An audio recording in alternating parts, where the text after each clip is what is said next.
জানতে চাও কেউ আসলে কি ভাবছে, তার সত্যিকারের উদ্দেশ্য কি, তাহলে মনোযোগ দিয়ে শোনো। মানুষ সত্য লুকিয়ে রাখে না, তারা শুধু বলে তখনই যখন নিরাপদ মনে করে। তাই প্রথম ধাপ হলো নিরাপদ পরিবেশ তৈরি করা। শান্ত কণ্ঠে বলো, এটা নিয়ে একটু খোলামেলা বলবে, এতে প্রতিরোধ বানবে। এরপর ওপেন হ্যান্ডেড প্রশ্ন করো, তুমি এটা কেন করেছো নয়, বরং তুমি এটা কিভাবে দেখো। এতে তারা নিজেরাই বেশি প্রকাশ করবে। তারপর তাদের কথা হালকা করে প্রতিফলিত করো। উদাহরণ, তুমি বলতে চাও তুমি এটা ভেবে করেছিলে, এইভাবে তারা আরো গভীরে বলবে। এখন ব্যবহার করো হাইপোথেটিক্যাল প্রশ্ন।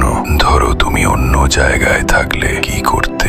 এভাবে তাদের মনের গোপন দিকগুলো বেরিয়ে আসে। এরপর জিজ্ঞেস করো নির্দিষ্ট কিছু, তারিখ, নাম, পরিস্থিতি। যত নির্দিষ্ট হবে তত তারা নিজেই সত্যে পৌঁছে যাবে। সবচেয়ে শক্তিশালী কৌশল হলো নীরবতা। যখন তারা থেমে যায় তুমি তাড়াহুড়ো করে কিছু বলো না, চোখে চোখ রেখে অপেক্ষা করো। মানুষ নীরবতা সহ্য করতে পারে না, তাই তারা ফাঁক ভরতে গিয়ে নিজের মনের কথা ফাঁস করে ফেলে। শেষে তারা নিজেরাই সেই কথাটা বলবে যা তারা লুকাতে চেয়েছিল। কারণ নিরাপত্তা, নির্দিষ্টতা আর ধৈর্যই সত্যকে টেনে আনে। কিন্তু মনে রেখো, এই কৌশলটা প্রভাবের জন্য নয়, বোঝার জন্য ব্যবহার করো। আরো ডার্ক সাইকোলজি টেকনিক জানতে ফলো করো